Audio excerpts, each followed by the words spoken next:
Beneath the highlights of the podium and the cheers of victory, there is a great deal of tension in the Ducati garage. Following an intriguing Aragon test, Marc Márquez publicly criticized Davide Tardozzi, a move that surprised many and raised significant questions about the team's internal harmony. Could this be the beginning of a rift between Márquez and Ducati management? Let's discuss it, and don't forget to hit that subscribe button. After the dust settled at Motorland Aragon, Ducati stepped on the gas. Less than 24 hours after Marc Márquez's sensational win and Francesco Bagnaia's return to the podium, the Ducati Lenovo team held a private test session at the same circuit. The main focus: a new aerodynamic package expected to be crucial at Mugello, one of the most technical and high-pressure tracks on the MotoGP calendar. Ducati Lenovo team manager Davide Tardozzi discussed the crucial test that took place after the Aragon race. According to Tardozzi, the session focused on evaluating a new fairing specifically designed to significantly improve rear tire grip and agility when entering and exiting corners, two crucial elements every manufacturer is obsessed with. However, as is often the case in MotoGP, theory and reality often diverge. Technical expectations that seem simple on paper can turn into complex challenges on the asphalt. Our goals are simple, Tardozzi said. But in MotoGP, nothing is really simple.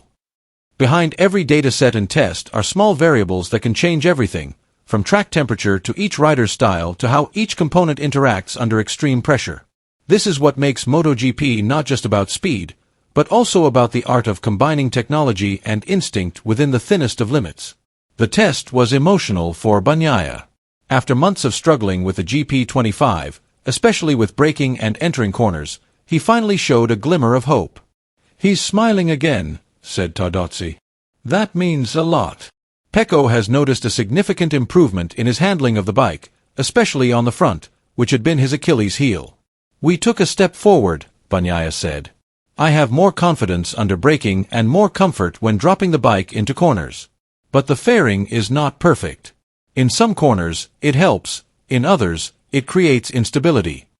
He also tested a new swing arm, though he admitted that the track conditions that day did not allow for a full test. "We might revise it again after Mugello," he added. Interestingly, however, Pecco is unsure if the fairing will be used at Mugello. The test in Barcelona with Michel Pirro will be very important. If we can find the right balance, this fairing could give us a real advantage. If not, it's better to stick with the old one. Meanwhile, Marc Márquez is showing a contrasting and very typical approach on the other side of the garage. After 2 consecutive podiums, including a resounding victory in Aragon, Márquez has become more in tune with the character of the GP25. The bike that initially felt foreign has now become an extension of his body and instincts. With such a strong performance, Márquez sees no reason to change something that is already working perfectly. "Yes, we tried a new fairing. But my lap time is almost the same as before," Márquez said calmly and without emotion. "It's not a bad thing, it's not worse. But it also doesn't show any clear advantage." His statement is not just a technical evaluation but also a philosophy shaped by experience and racing instinct. For Márquez, change is not done for the sake of experimentation. There must be a strong reason and significant benefits. Otherwise, sticking with a proven package makes more sense. If you're winning or consistently finishing in the top positions, every change must have a noticeable impact. If there is no significant difference, it is better to stick with what is certain, he continued.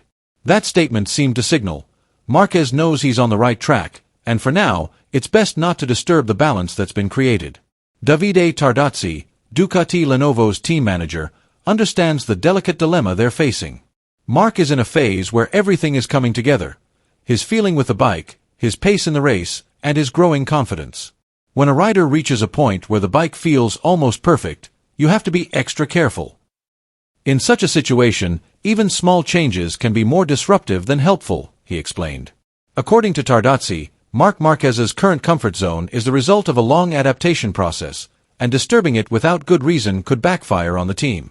Ducati now faces an interesting situation ahead of the Mugello Grand Prix, a home race that always holds great emotional significance for the Bologna-based team.